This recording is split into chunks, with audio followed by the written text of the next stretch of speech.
and all kinds of stuff it has triggered in the community right now, man. Oh my gosh, Gator, before you got on, man, I told SB straight up, I said, I'm always be 100, but I say I will be politically correct in some of these questions and answers. I said, I'm not necessarily worried about the pushback with the female, mixtures, By the way, the we're Tinder live. dicks. You lying. We're live, bro. Why you gonna say we live, man? I'm up here talking. I still don't care. Like I said, if I can't say it to my partners, I shouldn't be saying. I'm keeping it. I hold it to a buck. Like there's gonna be some things that's gonna be said tonight that I'm gonna keep it 100, and then there's gonna be some things that's gonna be politically correct. Like I said, I'm not really worried Stuff you about. gonna see. It's gonna make it hard to smile in the future. Hey, hey, hey, listen. It is what it is, but I do respect everybody's opinions. I respect the artistry, and then, like I say, I have my own take on it as well.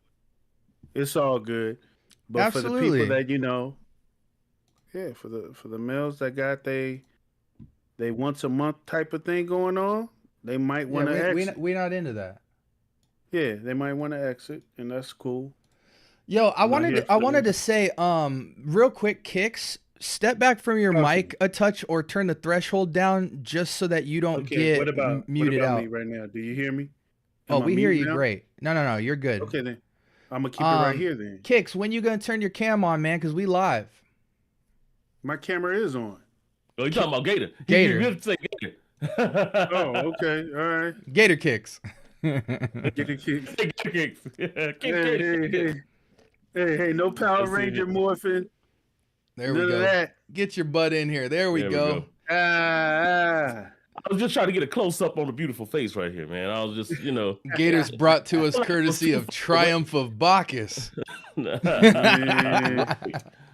Right. So let's get into it. Let's get into it. Yeah, so Yeah, I'm for just gonna reason. wait a couple of minutes and shoot the breeze while people pile in here. Normally, I would have like a 5-10 minute premiere or whatever. I'm just gonna give some people some time to get in, Yeah. but and because I can chop all this later. But yeah, so I'm telling you guys, I've got some heat. And for people piling up in the chat, what's up, everybody? I'm just gonna warn people right now.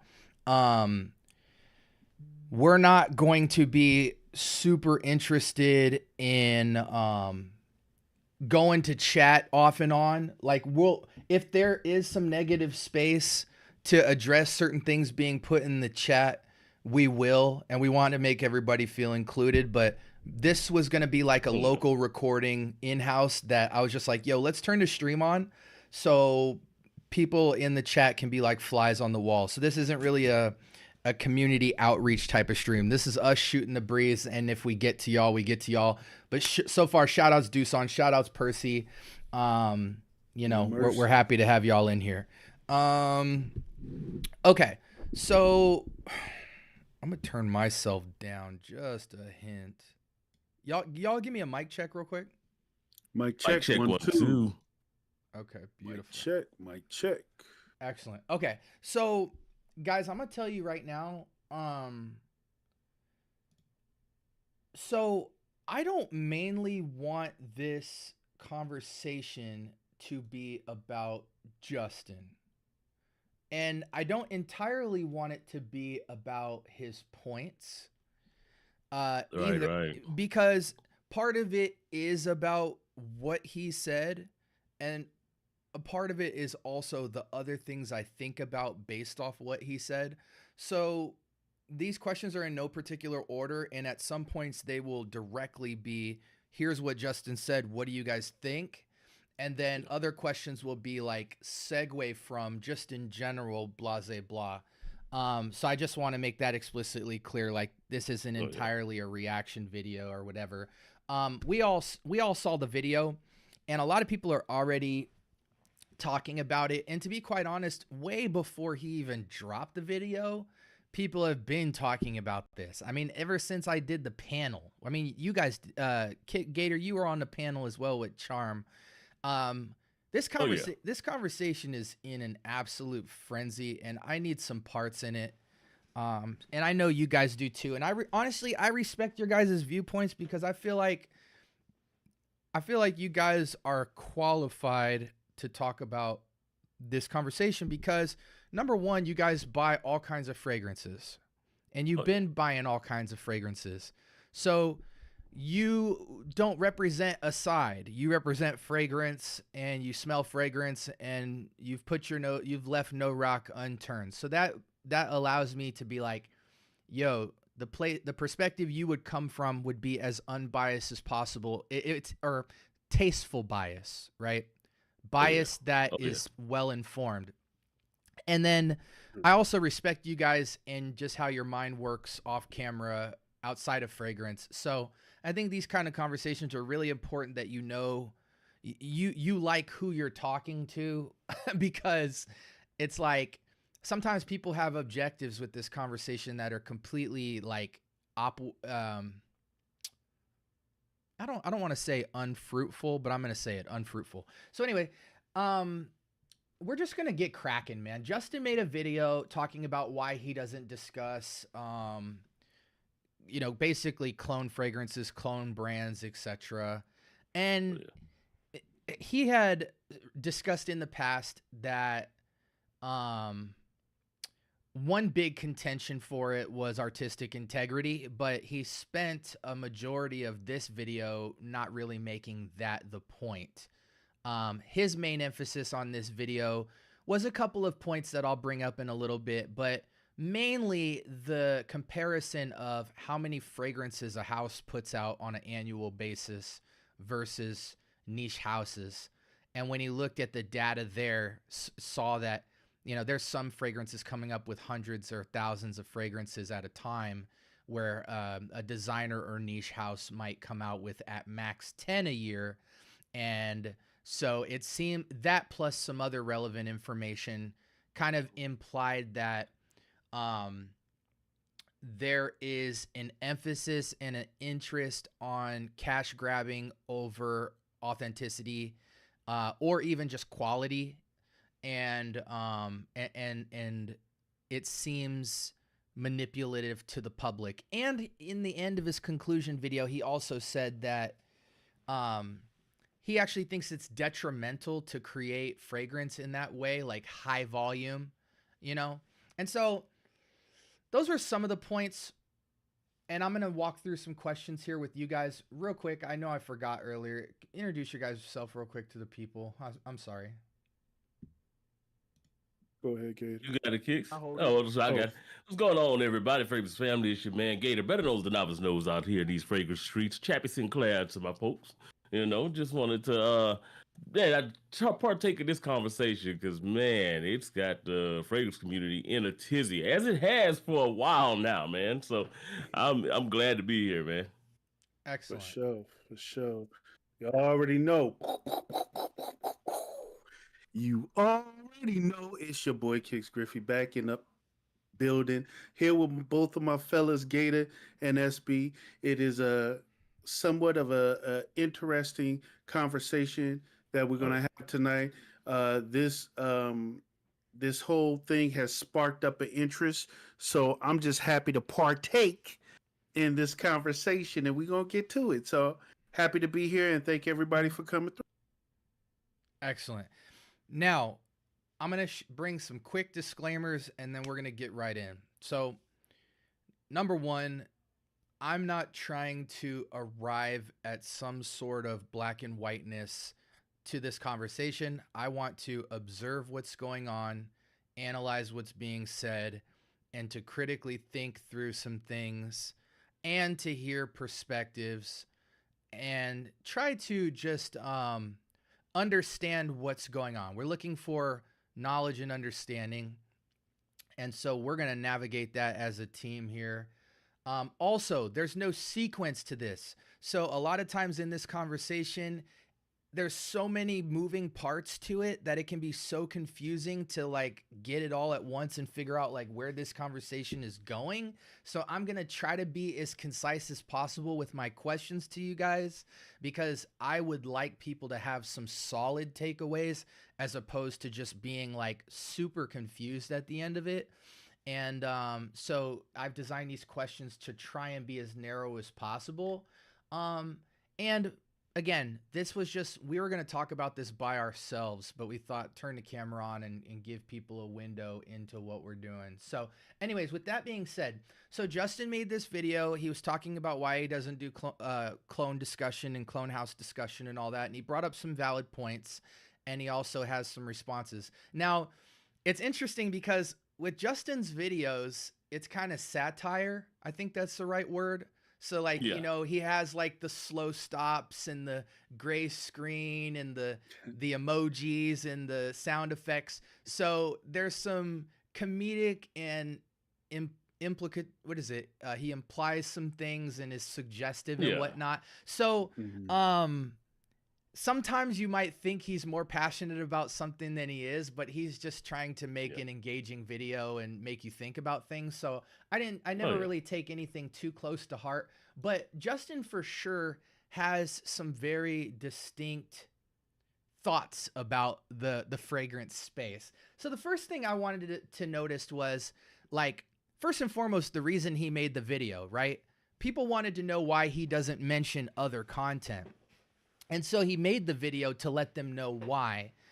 Is it a good thing to be selective about what you review on your channel and what you showcase? Like, as it relates to Justin, like, what is he trying to protect in not discussing fragrances that people would like him to discuss? I think it's good to be selective, man, and everything I told you, man. Kix. Hey, Kix, I told you, bro. I ain't playing today. SB Bro. is no cap. Gator, go ahead. Go ahead, bro.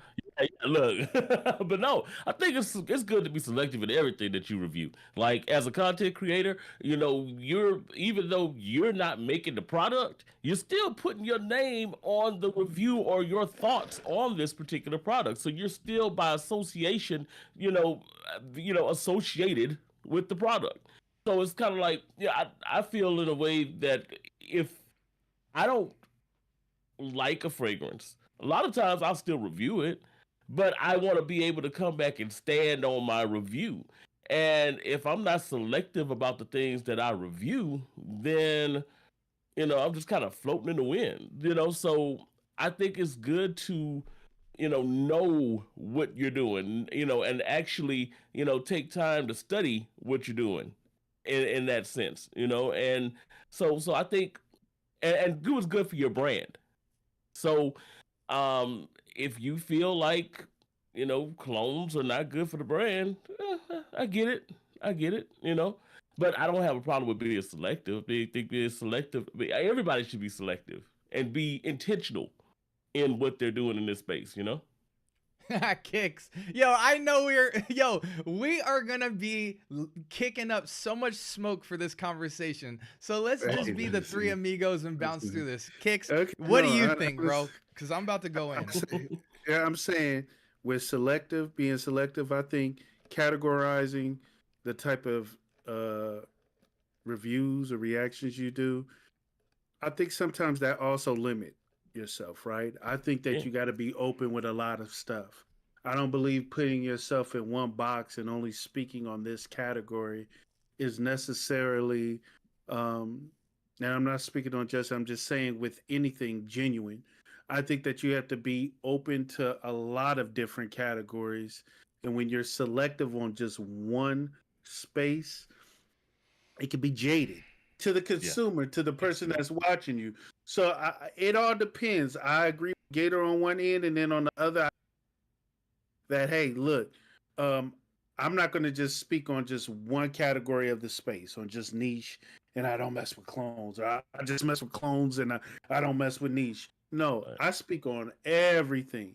Now, being selective on what I like and I don't like, well, then that's a different category. That's a whole different type of story for me. But I feel that you should be open and not necessarily too selective on what you speak about. Be open with everything so it's a broader spectrum and more people can understand and it seems more genuine to the people that's listening to you. But that's just my thoughts on it. Okay. And I agree. So far, I agree with the perspectives of both of you guys on this. Here's what I'll say. I'm going to give you guys an analogy. What happens when you have kids, right? Mhm. And your kids, one thing parents go through is a conversation about the birds and the bees, right?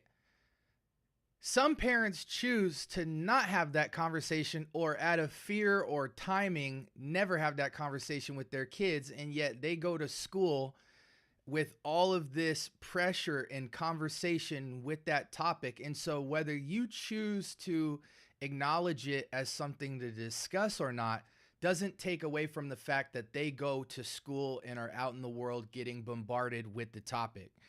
I think in fragrance, in particular, like Justin, whoever, right?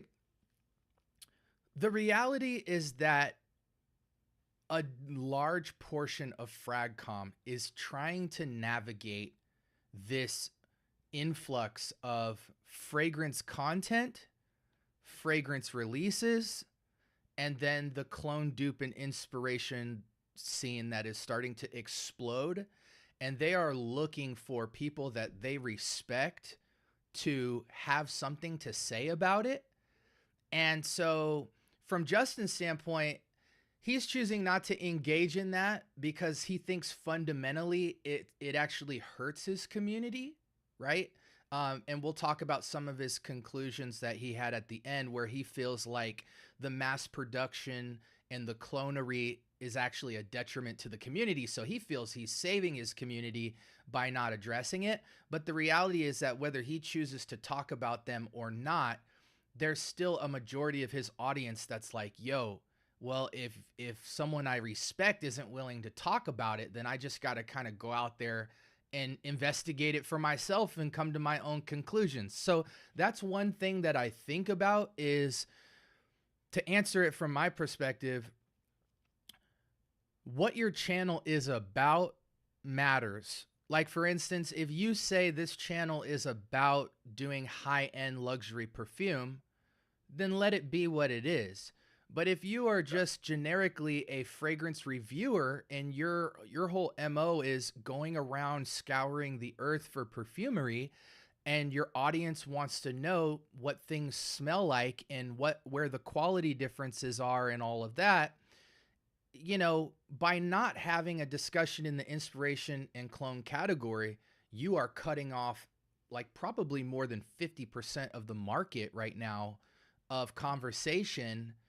And yeah, I guess that's cool and all, but I don't think you can justify that with one video. Like, I think you actually have to get into the conversation under the hood a little bit to really drive home why you're not doing that, because otherwise you got to remember, and I'll have some facts at the end later in this conversation to like elaborate on, but a majority portion of the fragrance community has less than 3 to 5 bottles. So when you really think about that aspect of it, you are almost immediately boxing yourself to a category of my audience is collectors. And it's like, and that's totally fine too. But if you have north of 100,000 subs, I guarantee you that a big portion of those people do have less than 10 bottles. And so pretty much everything you choose to talk about at that point forward, they will not be ever inquiring about. It'll just be almost like story time with mom at night. And she's talking about, the next fantasy story that that's not a reality for you. So anyway, now on my end of the answering the question, I talk about everything. For me, it's my perspective on my MO on my channel is I am some random guy on a fragrance journey, and this random guy likes fragrance, and I've tried fragrances on every end: clone, dupe, inspiration, designer, niche, independent niche, body spray, deodorant, candles, oils.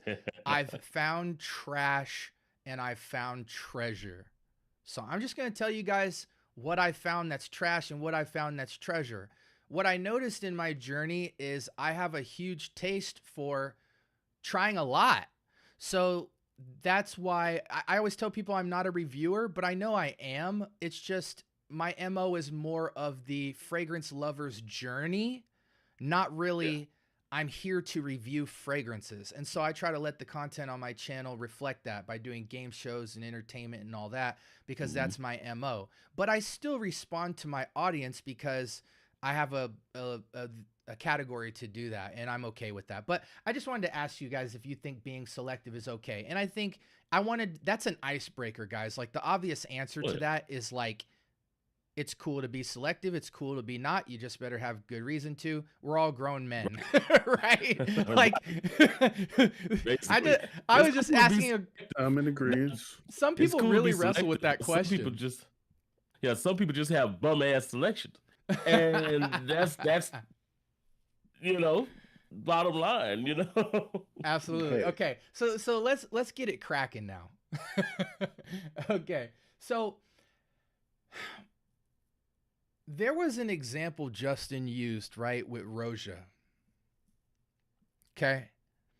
And he was breaking down the fact that Roja has been known to clone. He didn't say it explicitly. He tiptoed through some language. He was tap dancing around the language. When he got to clone, he said clone, clone, clone, clone, clone, right? But then when he talked about Roja, he said, now I am aware of the fact that Roja has been known to clone, but by and large, they don't. And one thing I wanted to talk about was at the end of the video, he admitted that like over 90% of his Rojas were given to him directly from Roja. Yeah. So how did you guys feel hearing the tap dance comparison of what Roja did versus how Clone House's clone?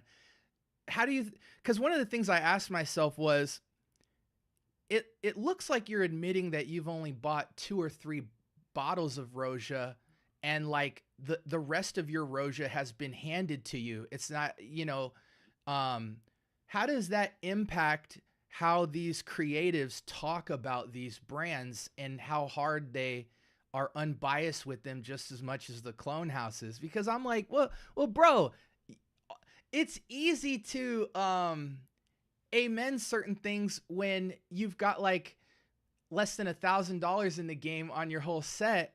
You know what I'm saying? Versus, I'm gonna stop. But what did you guys feel about that? How he got most of his Rojas for free, but then he had so much to say about Roja as a brand. But he did not. He skated over. He tried to make it look like Roja doesn't clone a lot. Yeah, you got this kicks. I started last time. You can. See, that's why I should have started off at the first one. Shit. Here we go. Look, y'all. Here we go. I mean, that's what I was talking about as far as, I'm not saying what Justin said is any way, wavered or not, but as someone that's looking out, looking in, I would have to question the validity of, is that true? Now, I do know, I say a clone is a clone. I don't give a F if it's from Roja, if it's from any of these houses. A clone is a clone, right? But we can't. Is this what we're doing now? Are we going ahead and making exceptions for certain houses because they're niche or whatnot? So we're going to make excuses for them not being clones. If that's the case, there's a lot of higher niche brands that are making clones, but they're not considered a clone house. Lattafa makes clones, but they have originals as well. So are we looking down a point? Are we picking and choosing? And I'm not saying that he was looking down or speaking down, but the steering, if you guys understand the steering method with realtors, right? They're gonna steer you to a certain place of place to live than the other place, right? In fragrance, is this a form of steering? I don't know. What I will say is this. Um I can't take it. I can't take everything at the heart. I can't say everything is 100 with that, is because Yeah.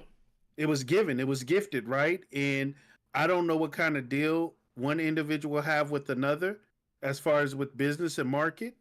But what I can say is that I would have to take it, even if they were to purchase, I would have to take it with a grain of salt. For the simple fact is that if most of them were blessed to you and you didn't come out of pocket with it, would you still come out of pocket if it wasn't blessed? And would your opinion still be the same? I think he That's the would. true I think question. he would talk about it and come out of pocket with it. But what I was recognizing is just the fact that his tone and language changed when he compared the clonery of Roja. And so when you take the fact that he got a lot of his bottles in for free, impacted how I felt about that when I heard it. I don't. Here's the thing, guys. I try to be so black and white with this, and I leave the door way open if any point of this could be disproven. But here's what I think about. Let me make this really easy for you guys. Is it different if 3 out of 10 of my releases are clones versus Gator puts out 6 out of his 10 fragrance releases are clones? Is there any difference between a guy who clones a lot and clones a little? Yeah, it's because Really? you can't. I mean, I'm gonna just speak on it real quick. You can't. How can I say this? If I have more than the other, let's just say, using your analogy, but let's just say I have more niche than clones, I'm somewhat ignorant to clones. Is because I don't have as much clones as you, so I pretty much can't speak on it. Forgive the planes. I can't speak on clones if mostly I'm selective and I'm in this box of niche, right? Vice versa. And I think it's unfair. It's unwise. It's uneducated. It's almost ignorant to speak on something that you're not even truly invested in like that. That's like me only dealing with one house. And let's just say Carolina Herrera, somebody talked to me about Carolina Herrera. Yes, that's a designer, but I'm constantly messing with niche. Am I qualified to speak about Carolina Herrera? Am I qualified to speak about designers? No. It's because I haven't dipped my toe in that pool like that. That's just my thought. You know what I'm saying? That's my honest to God thought. So But it would Kix, be as you know, the like dry facts on the table. Like, again, don't think I'm asking you not in totality. I'm asking you in this one example because it'll speak to everything else, I think. okay. You know that Roja has cloned a few of their selections extremely hard, right?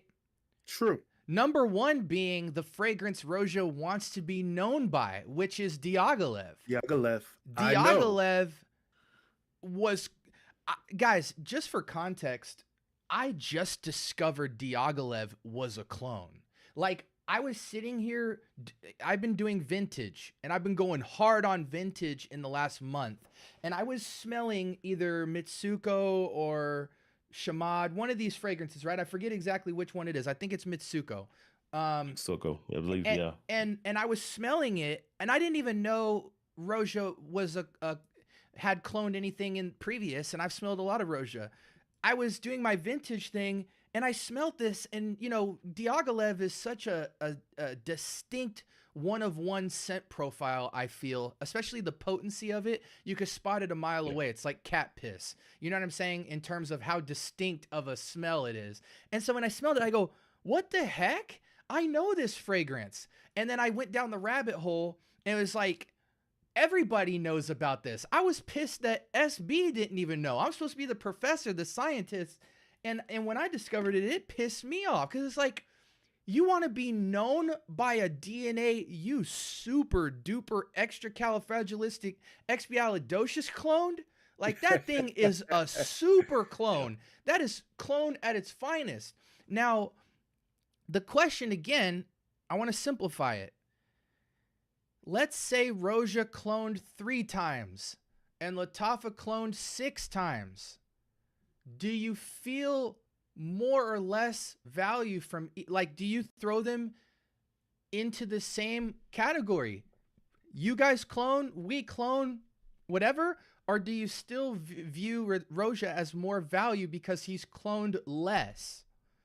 And the reason I'm asking that is because I think the fragrance community now is starting to admit and acknowledge that designers in niche and independent niche and all you little independent guys making oils and sprays and all that stuff, all of y'all clone.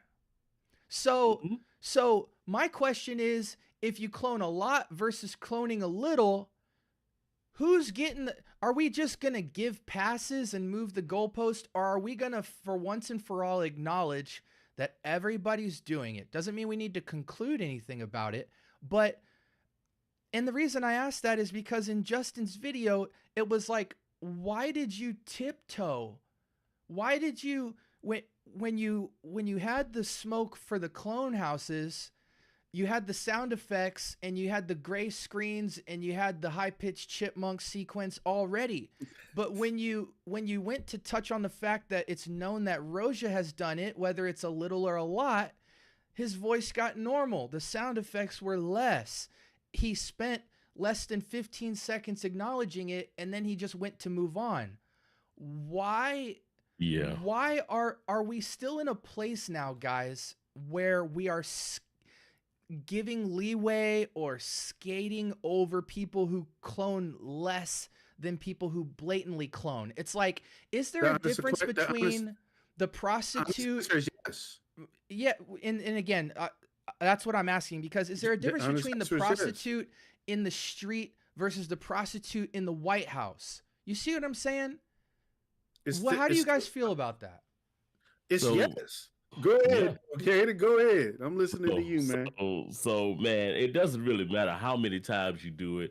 You know, that it be all of these ancillary facts that was thrown out in that video. Doesn't matter how many times you're doing it. You're still doing it. You're still taking inspiration from another person's work of art. If the work of art argument is going to be the argument that the hill that you're going to die on, then you can't die on that hill, because you just talked about Diaghilev with Roja. That's the fragrance that they're really pushing, right? And if that's the fragrance that they're really pushing, and that one was a clone, then it's like, that where's the artistic integrity? Where's the oh my gosh, you know, I want to make sure of the sanctity of the art and all that kind of stuff. Where's the heat for that? And when I saw that part of the video, that's what really kind of, you know, I love Justin to death. I really do. And I know a lot of stuff that he does is tongue in cheek and all that kind of stuff. But I think at the end of the day, when I'm looking at this, I'm like, okay, well, let's say, you know, Mancera, because I think he mentioned Mancera as well. Mancera does take inspiration from a lot of other fragrance DNAs. You know why they do? Because a lot of those fragrance DNAs that they take inspiration from are pretty successful, right? The same way that Roja will take inspiration from stuff that they feel is pretty successful, right? Because at the end of the day, you want to give your public things that they want. You know, there's nothing wrong with being, you know, the Model X after the Model T, right? You know, somebody looked at the Model T and said, you know what? I'm not going, you know, I want to make that better. They didn't say, oh, well, you know, I'm not going to touch the Model T because, you know, that was Ford's thing and his artistic integrity. You know, I'm going to go ahead and leave that alone. No, it began to evolve. It began to get better. When what you if take it doesn't Roja, evolve? well, see, that's where the that's where the conversation happens. Point, yeah, that's a different. Right. Well, I want to piggyback, because guys, I'm just gonna be the guy who pushes. I'm gonna try to push back at any turn, because I'm not trying to arrive anywhere. I'm trying to observe and listen. So this is a big question, guys. I want you to sit and think about this before you answer. Like, give it a good incense burn before you say anything. Is the authenticity conversation truly valid? Think about this, guys. Everything we're talking about, creative authenticity, creative integrity, authenticity, do we really know what the heck's going on? Like, I'll give you an example. If a house drops 10 releases this year and a house drops a couple hundred, do we know who made the fragrance, how many hands were involved, whether that year of wait time was 1 year because of creativity's sake, or was it balancing the books, or was it replacing the ingredients, or was it just because they needed to milk the last release? And then also I think about the freaking flankers. Flankers are essentially clones. You're taking an old juice and sprinkling something else in it, or adding and subtracting, so you're cloning yourself. So if you wait a whole year and 2 of the 5 releases is flankers, you're remixing in-house from the same chef. Yep. So I ask myself, because this, and again, I don't have an answer to this, but all of this whining we're doing about creativity and authenticity, do we really know? Can we solely figure that out based off the juice that we get on the other end when we smell it, evaluating this creativity? Why are people so hung up on creative integrity? I get why collectors are, but I just feel like it's a topic we talk about that like 95% of the community truthfully doesn't care about.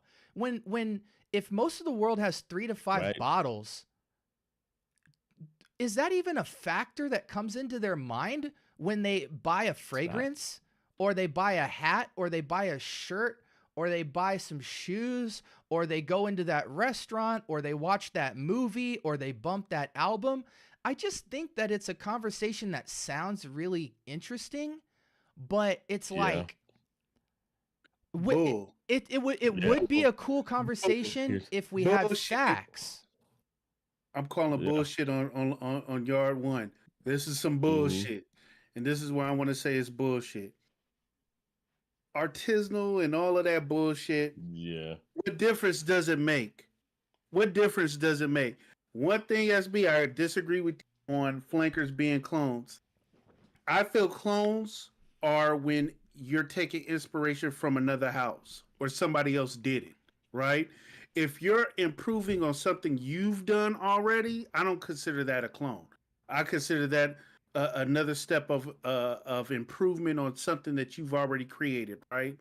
That's just my take on it. But I'm speaking from the perspective of, if I take a whole year to give you a remix of a juice I've already made, when we're talking about creative integrity, the fact that you waited a year to drop it doesn't tell me that was due to creativity. It tells me that's what I'm. So I don't think that if I say clone, it helps other people like scratch their head about it. But I don't care what word you use, remix, original remix, whatever. I'm just saying, when people wait 1 year to do a drop versus like 3 months, how do we know that time was solely established due to creative pursuits? We don't. It definitely wasn't, and we don't know. I'm gonna get in trouble now because I just thought about well, I not even just thought about it, but it was something that I was thinking about just now when I brought up that whole Model T thing, and it really kind of ties the whole conversation into this. The Model T wasn't the first car. It's the car that we talk about because it was mass produced. It's the car that we talk about because it was the car that was made affordable. Because they had cars before that. It's just the Model T was the one that got on an assembly line and was able to get into every American's house because it was made cheaper. And it allowed, your everyday man to get a car, to see that niche thing that had been driving around the streets Now all of a sudden, here comes the Model T, and I can have a piece of that niche thing that all of these big wigs and everything that we're doing.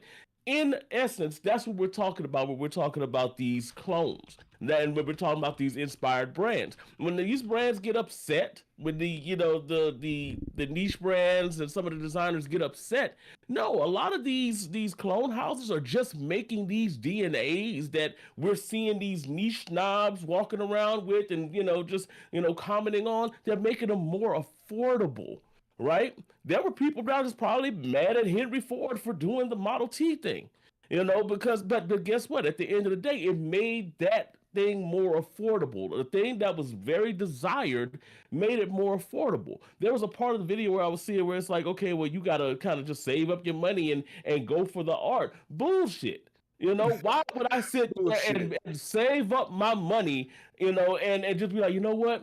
I really want that Creed Centaurus, but it's $500 something dollars. Okay, well, you know what? Because of the artistic integrity of the brand Creed, which is selling this to me because they want money, and they're marking it up. The amount that they're marking it up because they want money. I'm gonna sit here because if it was just an artistic thing, then okay, I'm gonna just put this in in everybody's hands, and I'm gonna cut it down because I just want you to enjoy my art. That's bullshit. You want to make money off of that particular art. My wife works for she's into freight forwarding and everything. That's what she does for a living. The LVHM and these places like that, she sees those manifests. Those manifests that come from Creed are about the same that come from Mason Alhambra. There's like a $10 difference between the actual juice that comes in those bottles. And you mean to tell me that I'm going to respect these people's artistic integrity when you just did a 400% markup?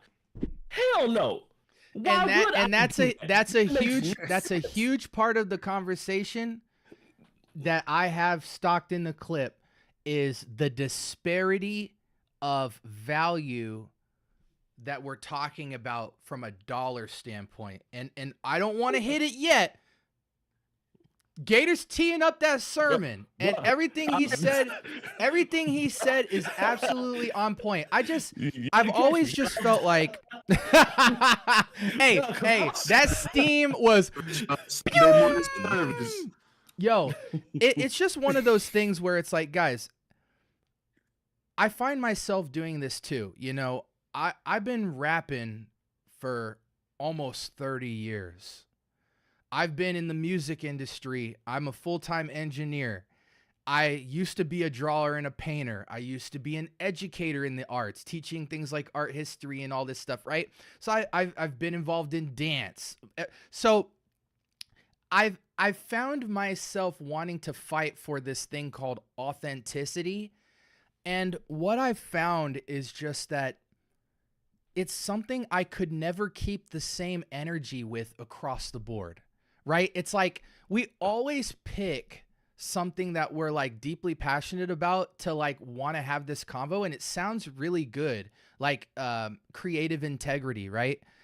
But then we will not carry a tenth of that energy into all of these other art forms because nobody can see us, and it takes a lot of effort to go through every walk of our lifestyle, holding people to some type of, because what you wind up finding is you don't know the level of integrity of about 90% of the things you utilize to live as a human being. And so I've just found that you can't keep up with the conversation of integrity because you don't know any of these people. You don't see these people. You don't, like, all you can do at the end of the day is smell the juice. If we can leave it at the juice, like, that's where we should leave it. And what I've noticed again is that I have found trash and treasure on every side of the fence. I'm staring at a 30 fragrance vintage haul, and I have easily about 10 to 15 bangers that you can get today under $20 that were made around 1950 to 1980. I am finding trash and treasure everywhere.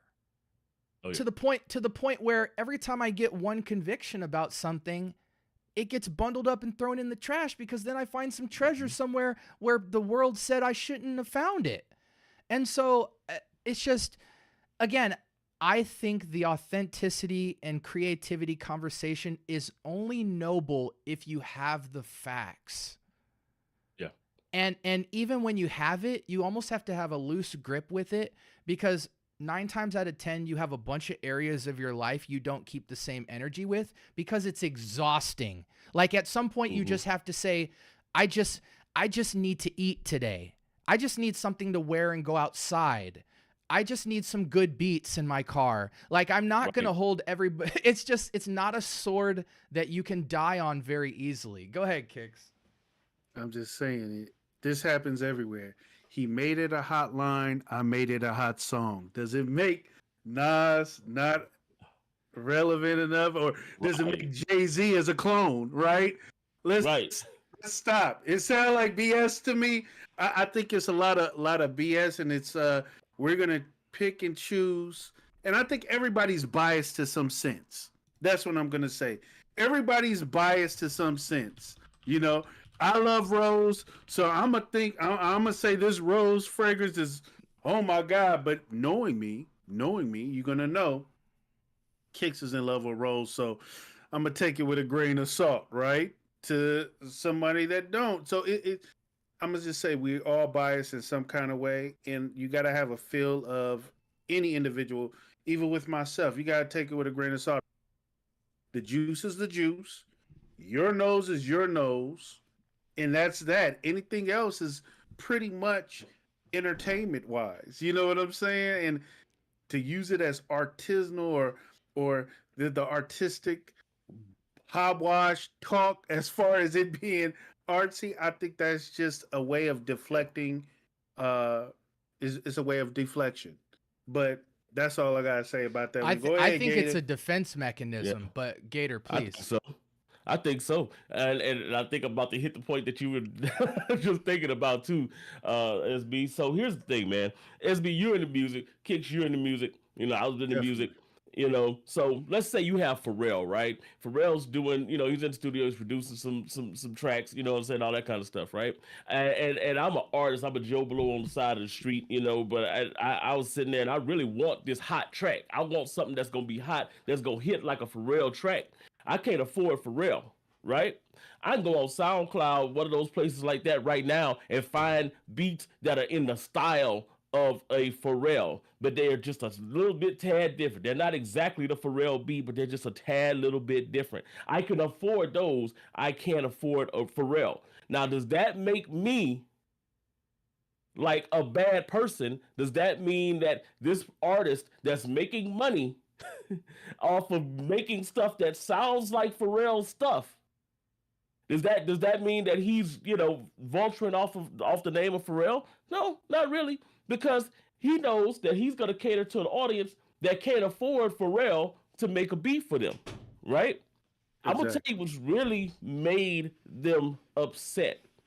Back in the day when we had the Intuition and the Imitation Man and all that kind of stuff that we found in Dillard's and all those kind of, and you know exactly what I'm talking about, Kicks, and you too, SB, those little imitation clones that used to be at Dillard's for like 10, 15, imposter. That's what they call them, imposter.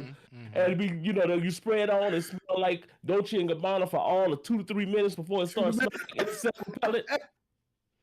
Right? You know, so it's like, okay, well, shoot, I can spray this on and I smell like Dolce & Gabbana for like 5 minutes, and then that's it. So I'm going to tell you what's really making them mad. What's really making them mad ain't the fact that they're being cloned. What's really making folks mad is that now the clones are good. They're getting good. They're getting good.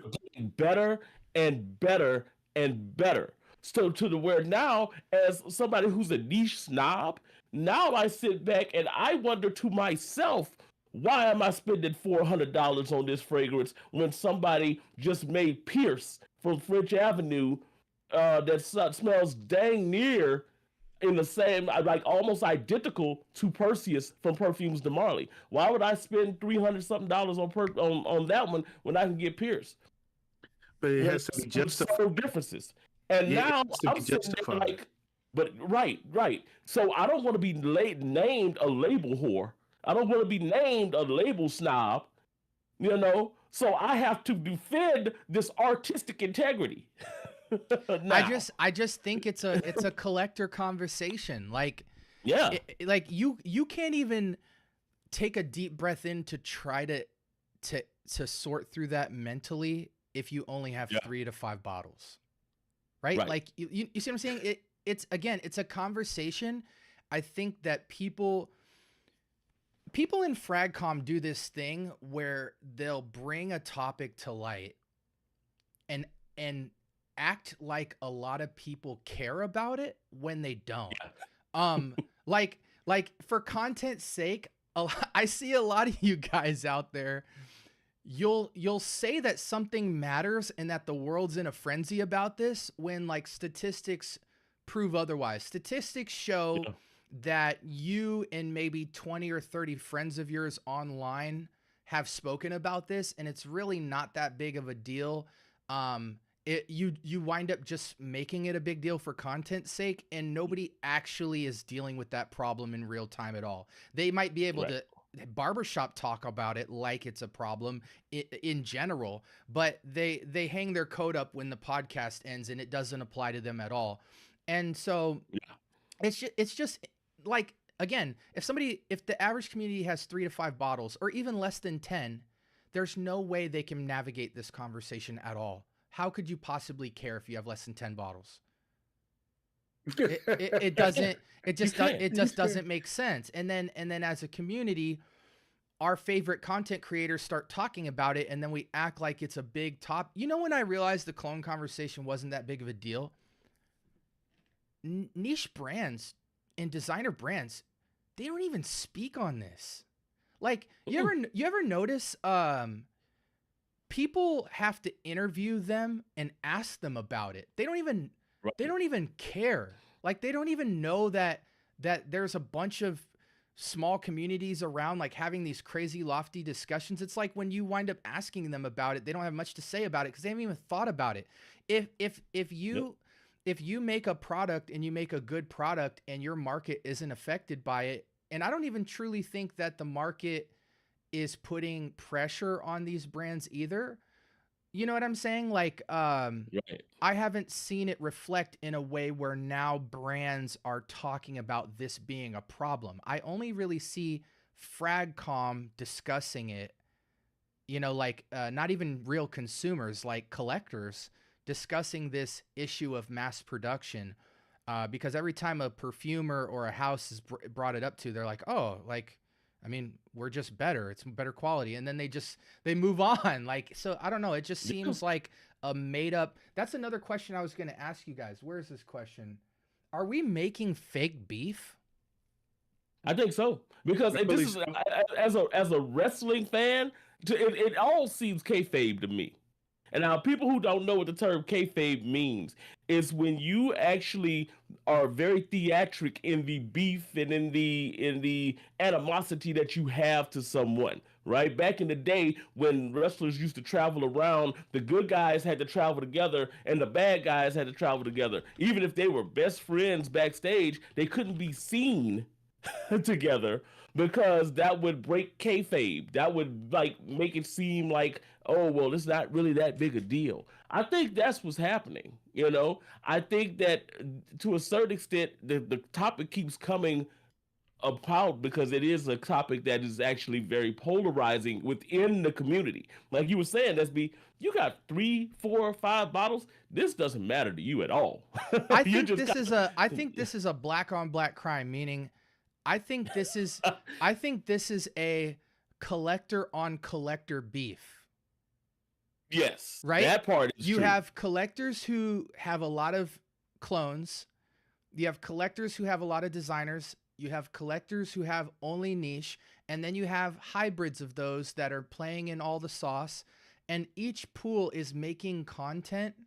And there's this almost fake beef happening where it feels like you have to speak about why you don't have niche bottles. And really, you should be saying, like, either A, I'm broke, B, I don't care. I have the money and I don't care.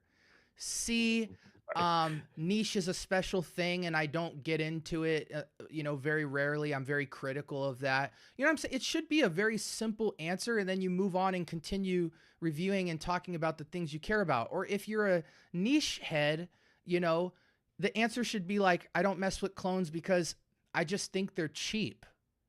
End of story. Or I think the mass production of fragrances is hurting the community, like Justin said.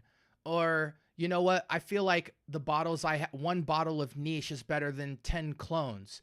Like, whether you think it's true or not doesn't matter. Like, these should just be simple things you could say and move on from. But we create these pods about this as if you not only have to say why you don't do, but then you also have to provide evidence about why doing it the other way is actually bad. I don't get that.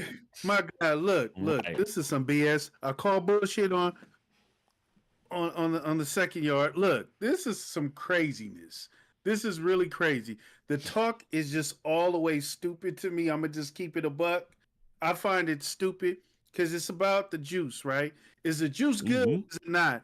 Are you walking around with the brand juice? Oh, this is, Balmain, or this is blah blah blah.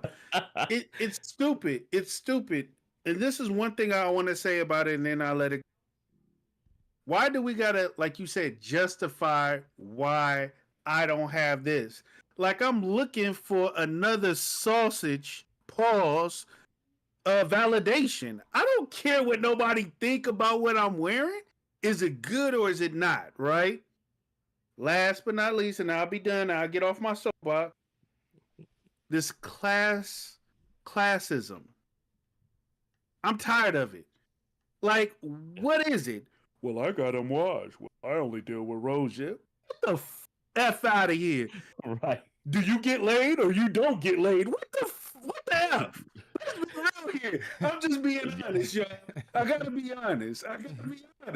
Like, what are we talking about here? Fragrance water?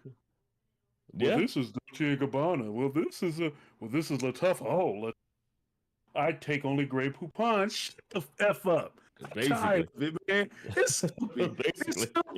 It's stupid. It's a bunch of dudes that probably ain't getting laid. Don't got a wife or girlfriend or nothing. And they're like, well, I paid $500 for this. Who cares? Who cares? Or they're getting laid, but they feel like they got to tell you they got laid. And that right there lets me know, just say you got an escort. Be fine with it, but you ain't gonna say you spent the money on that, right? Just say you got an escort. So let's give it a buck, right? But I mean, I think this is pretty much stupid talk, people. It's stupid talk. Here's the reality, Kicks. Here's the reality, guys. If clones are bad, no one will buy them. Right. And they won't, or if they get tricked into buying them, they won't buy them for that long for the company to become a company. Same thing with niche brands. If they're putting out boo-boo, they won't survive. I've seen plenty of testimonial about representatives from Creed say that Creed Aventus single-handedly kept the lights on for Creed many years in a row due to bad releases and reformulations and rebottling. Yeah. Everybody will get put on that cross by their work. And so if clones are still a big deal in a few weeks or a few months or a few years, it will be because people like them and people are buying them. The jig will be up if they're not producing something. And then if you want at that point to be on a side of artistic creativity and all that, that's cool. But then always just know there will be another group who could care less. You don't have to love art to smell good or to want to smell good. NBA players don't go to every YMCA and laugh at the 5-on-5 pickup games because a majority of the world can't play basketball, so they just enjoy playing 21. Think of how crazy that is. And they don't view each other as such. They just recognize each other and go about their lives. So it's just a bit odd, guys. I feel like this is a collector fabricated beef on other collectors in the content space. Yeah. And in that regard, it is a tiny pinky ring of a conversation that affects almost nobody. Mm-hmm. Well, Yeah, I see the the, emphasis on the pinky, man. yeah, the rest of See what you said with the continue, Gator. He ain't slick. He ain't slick. This guy I right here saw. ain't slick. But continue. He ain't, but it's over here. He ain't Yeah, slick. Yeah. yeah. Look. The rest of the world don't care. It really doesn't because the world will go on. You know, there's I bigger want there's to bigger fish to talk fry. about one more thing, guys, because I got 10 before I got a jet. Otherwise, I'll be sleeping in the doghouse tonight. And I want to start with Gator, and we'll move down the line. So All I right. want to talk very briefly about the price of making juice. Okay? Do we ever consider that maybe niche perfumery has always been unjustly inflated and has created too much of a perceived perception of increased value when prices get raised? I think that Mm. we have to really look and reevaluate our definition of niche perfumery, because if I look at somebody like my friend Kelly out there, Kelly and Jones, we can look at Jay Shantae. We can look at these people like that, man, that literally are buying these materials themselves and they have to pay these markups to bring stuff in. So when they do upcharge, it's not that they're upcharging because, oh, I just want to, inflate the price. They are actually paying for these materials. That's what the niche thing was before. Now I don't even consider Creed niche, quote unquote, because they're a big enough company right now and have made enough money to where that price is no longer justified, right? So I can understand smaller niche companies having a little bit of a marked up price, to try to keep the lights on and to try to grow. But these companies like a Creed, like a Perfumes de Marley, like these other, bigger companies, I don't see the reason that you have to mark it up so high. So to answer your question, I think the smaller companies, I don't think that they were ever really, in a position to where they had a choice whether or not they wanted to kind of have those higher prices. A day three or a company like that is not, having this huge factory where they're producing product, and bringing it in on shipping containers from overseas. Those companies, they have to, and it's funny that a day three can make the type of juice that they make. Michael Paul can sit there and make the beautiful compositions that he makes and literally charge around 150, 155 for that. Zaharoff can charge around 150, 155, somewhere in that range, and all the compositions that they have that are just gorgeous, that are timeless. But then I could get something that is subpar or less than what these compositions are from a quote unquote niche company like a Creed, and I'm paying $600 for a bottle. I want to take it even further to the gutter. I've been shocked in my vintage hunting how many fragrances were made in 1920, 1930, 1940, 1950, 1960, 70, 80 that are blowing me away right now.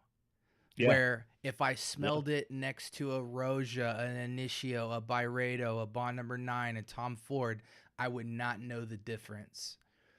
That is what's been blowing me away. And the fact that a lot of those offerings I can get today for less than $50. Yeah. Value, there's a lot of factors that affect value that are beyond brand. It could be timing, it could be cost, it Hmm. could be um, materials. I mean, there's just, if we really went down the list of what impacts value, and then ultimately it's also opinion. If Hmm. I want to set the price, I can set the price, and I don't have to Yeah. justify it at the end of the day. I can tell you in the description a bunch of stuff to try and make it sound prestigious, but at the end of the day, you still have your selective opinion about it, and the market decides whether you are justified in that. And I really would be interested to see sales. Um, Okay. oh, go ahead, Yeah. Kicks, Okay. please. No, Especially no, with no. somebody like a Creed, I because only got Go ahead. Go ahead. Go ahead. Yeah, Go especially ahead. somebody like a Creed as far as sales go, because like you were saying, Aventus has been kind of keeping the lights on at Creed for a while. They've been able to kind of survive off of their name, but I wonder what the actual sales numbers are coming back on I want to anything know who's except in the for red. Aventus. I want to know who's in the red.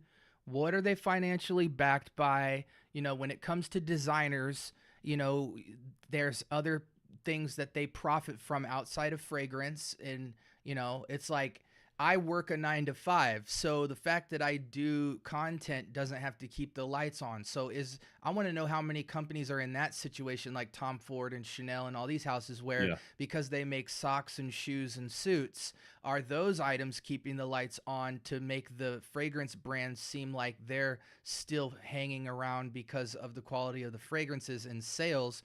Or are they can be around because they just have the money coming in from other ventures? That would be interesting to see. But I think, no doubt, all that stuff aside, um, we have seen utter boo boo take place at all levels of perfumery, and we've seen some yeah, exquisite stuff. I know I've seen some exquisite stuff at every level so far. And so that's made me raise an eyebrow and just keep a more open mind. And at this point in my journey, I've spent a lot of money for fragrance. I've spent a little money for fragrance, and I don't really see names anymore. I just see juice, and I'm interested in the journey. I realize a lot of people aren't financially in a position to be able to do that, but I don't try to talk with a swagger in my content that suggests that you can have the same level of access and all that. I just put a camera to my life and try to be as helpful to others as I can by talking about things that you don't have to be rich to partake in and all that stuff. So I'm exactly, going to leave it man. with Kicks, please. I'm gonna just say this: there's so many variables that we are not aware of. So Yeah, at this point, it's a lot of speculation going on, and then there are things that we are aware of due to public. You know, we know, hey, how much roughly some juice costs for a bottle. We know how much per bottle. If you know business and stuff of that nature, one thing you guys got to understand is that I'm gonna say it this way: IFRA. I won't say it out because I don't know if it'll, snap your channel or whatnot. But they definitely, they definitely have a hand in the price going up and down as well. And we don't think that's about true. that. You got fragrances that came out in the 20s, 40s, and like you were saying, that can't be made anymore due to the fact Right. that, due to regulation, IFRA, this is not, you can't use this note in here anymore. And Michael Paul even said it. There was Midnight Whispers. I feel that's a wonderful fragrance. And because of that, he couldn't use a particular ingredient anymore. And instead of compromising the fragrance, he has enough integrity where he's like, I'm not going to, substitute that note and say this is still Midnight Whispers. It's not Midnight Whispers, you know? Yeah, And I respect that. But we can't ignore certain, I don't know if it's entities that's involved that say you can't use this note no more because of health reasons, when really there's nothing wrong with that note because they've been using it for years. But we want you to use a different note. Now it's going to cost you more. You got to pay these new prices. McDonald's back in '98, a Big Mac meal, $3.27. Oh, no, no, no. That ingredient. You got to use this ingredient. Now you can sell your Big Mac, but it got to be $11. We don't take that into consideration. We don't take that into consideration, and it's just food for thought. I just want people to also think that as well. That's all I wanted to leave it. these damn Absolutely. tree hugging liberals. All right, If I guys. Well, want to listen, use I got a oak bunch moss, I of. want to use oak moss. Oh, we need to fight for Oak Moss. Hey, listen, we skated through a couple of these topics. I wanted to just put a camera to it, so you guys on the stream, I would have definitely liked to involve your guys' questions. I tried to answer them in the chat as much as I could. We appreciate everybody for being in the chat and viewing this. I'm gonna download this video, chop it a bit, and re-upload it as content. But I just thought we'd go live because you guys don't get to see when we shoot this live, and there's a lot other questions I want to unpack with this. So this will just be part one. Guys, like, comment, subscribe. More importantly, turn on the notification bell. We appreciate you guys. This is the Frag Effect with my boy Gator and Kicks. And let us know Did anything strike a chord with you, man? I was kicking up all kind of dust and smoke tonight, and these guys handled it pretty well. And we're just trying to put the information out there, think through some things, but at the end of the day, we're gonna sleep real well because this doesn't affect anything super serious. So the fact that we can just have fun with it is a good thing. Do you guys have any last minute words for the people? Trust your nose. Wear what you like. If it smells good to you, go ahead and embrace it, man. I don't care if it costs you $20 or if it costs you $120 or $420. It doesn't matter. I dropped a video today about nostalgic fragrances. There was a couple fragrances in there that cost me like $18, $19, but they will forever keep scent memories locked in my brain, man. So it doesn't matter the cost of the juice. It really matters on how it affects you, and how it moves you, man. So don't be afraid to try something that people might say, oh, that's cheap. They'll look down their nose at you for trying it, man. That might be something that you love. That might be something that you forever keep as like something close to you. Narciso Rodriguez Blue Noir Parfum costs $60. But it is one of my favorite fragrances. I just want, if somebody told me I had to get rid of my collection, that's one that I'd probably keep. You know what I'm saying? And that's $60, not the $400 fragrance sitting over there. So, just saying. My last words: the juice is the juice is the juice. Yeah. Do you like it? Do you not like it? You are the determining factor.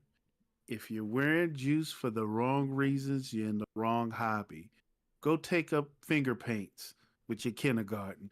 Go watch reality TV show with your chick if you got one. Hey, you ain't got one? You got Palmella.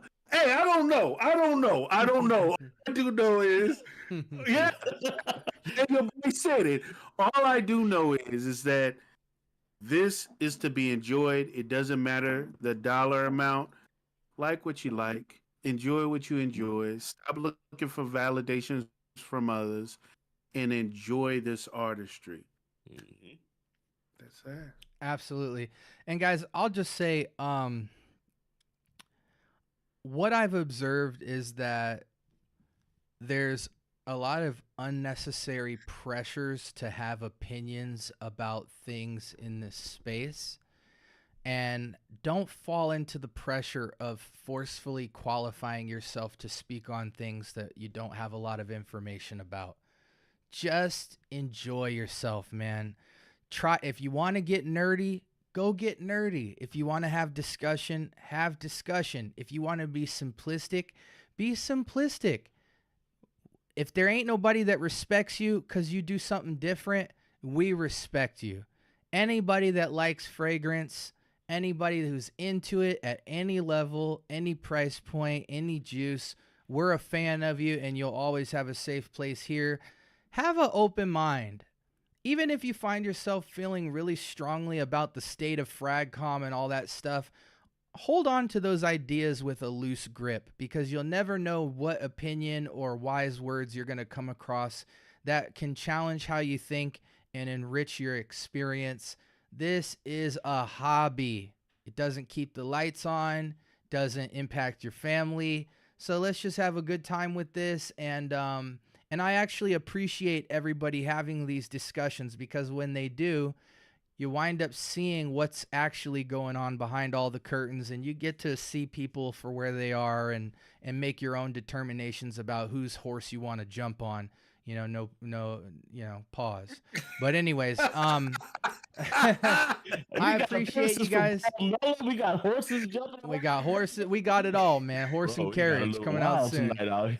But yeah, guys, hey, we love y'all, man. Thanks so much for your support. We'll continue the conversation at a later date. And until next time, man, we hope y'all stay blessed.